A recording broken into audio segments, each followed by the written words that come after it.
There's not a single unit that recreated their identity quite like the Seattle Seahawks offense. Last year, they did not want to run the football. They ran the ball on 37% of their plays. That's 28th in the NFL. Not a lot whatsoever. And every offensive play looked a lot like this. Geno Smith lined up in the shotgun. Kenneth Walker offset. This is what they wanted to do. Throw the football. They didn't even try and threaten you with the run game. And if you want to be one-dimensional in the NFL, you have to be really good. I think Geno Smith's a good quarterback, but the offensive line couldn't protect him. As a result, the offense wasn't very effective. Last year, they were third in the league in percentage of plays where they had 3 wide receivers on the field and 11 personnel. And that play I showed you was their first offensive snap of the year. It wasn't some nitpick clip. And they didn't get over those issues. They were 5th in the league in sacks allowed. They allowed 3.2 per game. That's a really high number. So what changed for the Seahawks, I hear you asking? Well, allow me to introduce you to Ryan Grubb, the team's offensive coordinator from last year. He is now gone.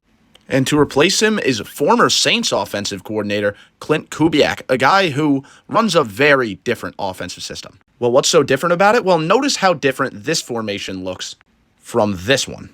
You have a fullback in the backfield. You have a running back lined up behind the quarterback. This allows him to get momentum so he can hit the hole harder and hopefully get yards after contact. You have the quarterback under the center. This is very clearly built to run the football.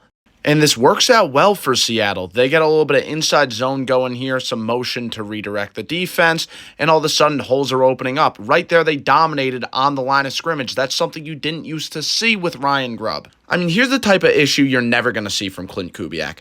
The score's 17-3. There's no reason on 1st and 10 you shouldn't have a running back in the backfield. If you're going out in empty on 1st and 10 with a 2-touchdown lead, you better have Joe Burrow and Jamar Chase out there. That Ryan Grubb offense didn't have a play-action attack. They barely had a rushing attack. They didn't really throw many screens. There was just too much on Geno Smith. I just couldn't get behind it. Meanwhile, we're seeing on 1st and 1, the Seahawks are lining up like this.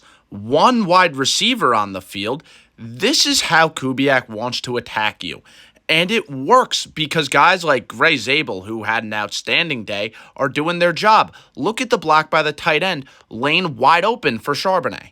Zach Charbonnet and Ken Walker are 2 great running backs. Yes, I think Geno Smith is better than Sam Darnold. Yes, I think the receiver core got worse, but I still much rather a team that has the right offensive coordinator that can optimize those 2 running backs and build an offense around them over an offense that might have had better players but didn't really have the direction.